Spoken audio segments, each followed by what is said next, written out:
Now we will talk a little bit about the scatter plot correlation and regression. Scatter plot. Okay. Let's talk about a paired sample data. Paired, P-A-I-R, paired sample data.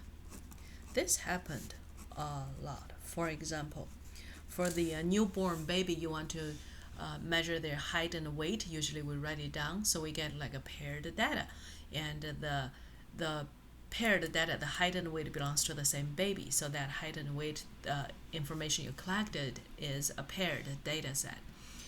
And then you're gonna have a lot more, like your shoe size and height for boys aged between 15 and 18. Things like that. You see this a lot, okay? And then when you have the paired data set, let's say we call one X and the other one is Y, right? Because that's what the mathematicians like to use. And then we would like to draw, or we want to plot them in the, if you remember, the coordinate system. Do you remember this? We have this X and a Y, right? And here's a 0 and here's the unit. Therefore, for each pair of X and Y, and there is going to be just one dot that on this coordinate system that can show it, okay? Therefore, you have some dots. When you collect some data, then you have the number of, if you have the sample size of 20, then you're going to have 20 dots, and each dot has the coordinate X and Y, and that's the paired of sampled data you collected. All right, now by looking at this, we say, oh, there's like a, for example, this is a height, and this is a weight, and you probably think, oh, for this n equals 20, the sample size of 20, and their height and weight shows there's some relationship, right? There's some correlation. By just looking at this scatter plot, seems like when X goes higher, or when the height is greater, the weight is also greater. So the height, or the tall baby, usually tends to have a higher weight or a greater weight. So that's what we can see. It looks like there's some relationship between that. So that is it's called a scatter plot. Somebody call that a scatter diagram, which is the same thing. Okay, now just by looking at this, we can see some correlation. Correlation exists between two variables when you see some relationship. They're kind of correlated or associated with the other variable in a certain way. Like in this one, looks like it's a linear relationship, right? You can just, if you want to draw a best fit line that passes through most of the points, then it's going to be just like that. So it's like a linear relationship that we call this as X and Y has a linear correlation. So we get the idea about, from the paired sample data, we get something called correlation. Correlation. Okay. And if you have the dots, the scatter plot look like this. And we call that there is a correlation. And for this one, we also have, we call that we have a linear correlation. But what about, let me give you a couple of more examples and you tell me, what do you think? Okay, so this is X, this is Y. I just didn't give you the example exactly what was it. So if you have the data set, have the paired X and Y, it looks like this. What do you think? Okay, you're gonna say there's pretty much no relationship at all, right? When X go from here to here and Y was like everywhere. So there's no correlation. And what about this? Again, this is X, this is Y, and it looks like, okay, yeah, there is some correlation. There's some linear correlation, but it's not that strong. All right, and then the next one, again, is X and the Y. Okay, it shows like this. So you can see that this linear correlation is much stronger, isn't it? And the last one I give X and Y, they are so close to a straight line. So you can tell this paired sample data has much stronger linear correlation. And we use one thing called a correlation coefficient R to show how strong this relationship is. And this R is always between -1 and a +1. When it's -1, it has a very strong negative relationship. That means when you draw the line passing through the point, that line will have a negative slope. And when R is 1, it has a super strong positive linear relationship between X and Y. And the number in the middle, 0. 0 means no relationship. So you can see the absolute value of R shows how strong the relationship is. If it's closer to 1, then that's strong. The relationship is strong. If it's closer to 0, that's a weak linear relationship. And when R is a positive, greater than 0, that means you have a positive correlation. And the other side, when R is less than 0, then you have a negative, which means when X goes greater, Y gets smaller. Okay, so that's everything we know. So this is when R is almost 0. This R is 0. And this one, probably I would say R is 0.3. And this one, R will be like a 0.7. And this R is 0.95. You see? So we have a different R. Just by looking at this coefficient, just looking at this correlation coefficient, you can tell, number one, is there a strong linear relationship between X and Y? Number two, if the relationship is fairly strong, is that a positive or negative? So that's everything you could know just by looking at R. Okay.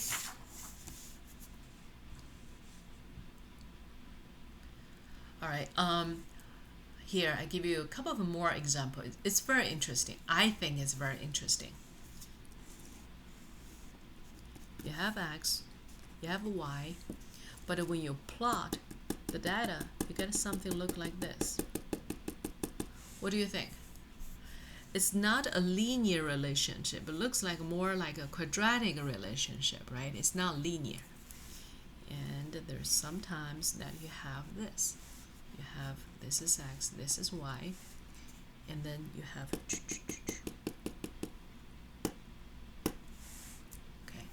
sometimes you have some outliers above. And when you draw a line, it looks like that. But if you get rid of these outliers, probably you don't really see much relationship here. If you have these 2 points considered, then you have a positive relationship. So you have to be really careful. All right. Now the other thing you might have is some data here, some data here. In this way, if I just considered all the points together, then you probably would come up with a line look like this. But you might notice there's like 2 very strong clusters. Okay, so that's not a very good example of a linear relationship. And there is something and very interesting. I saw this a lot. Okay, it looks like there is a linear relationship here. However, when X goes greater,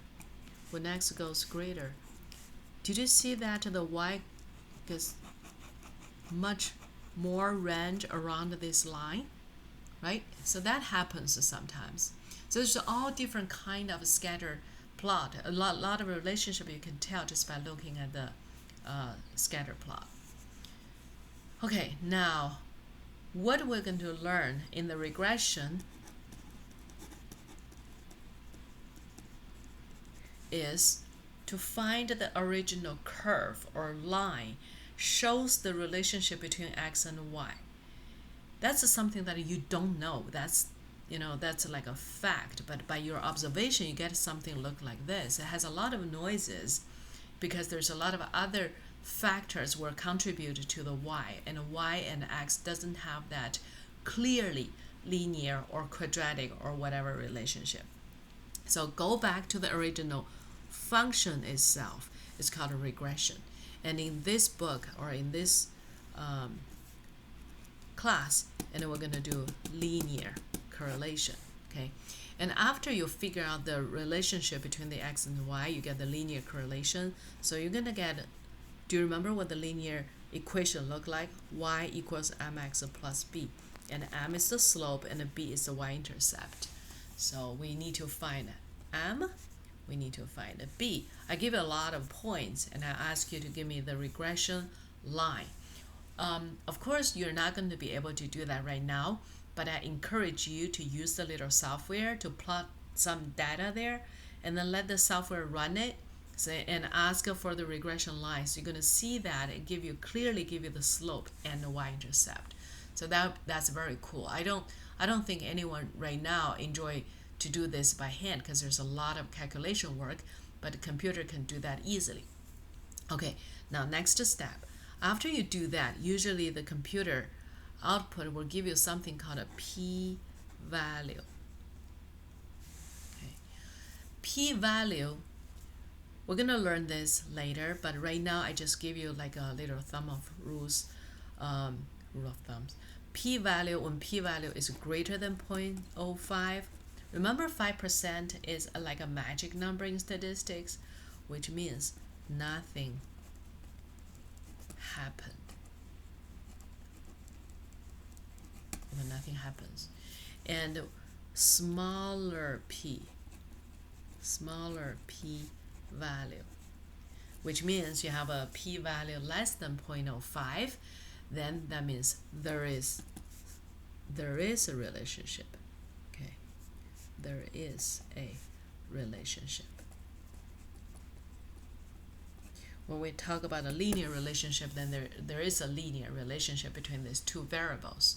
Okay, I suggest you to look at the output of any computer software, put in some data, and then find the m and the b. Let the computer software to run the regression for you, and then you're gonna see the p. All right, now I think the number of pairs of data, the more you have, and then the critical value of r, which give you the p-value, that would be smaller. However, you probably want just to look at the handouts. I'm not going to the detail because we might want to touch that later. All right, so we don't need to worry about that. It's just something that I think as long as you can remember, when p-value is greater than 0.05, nothing happened. If you can remember this, then you'll be okay for this part. So we did scatter plot, we did correlation, and we know a little bit about a regression.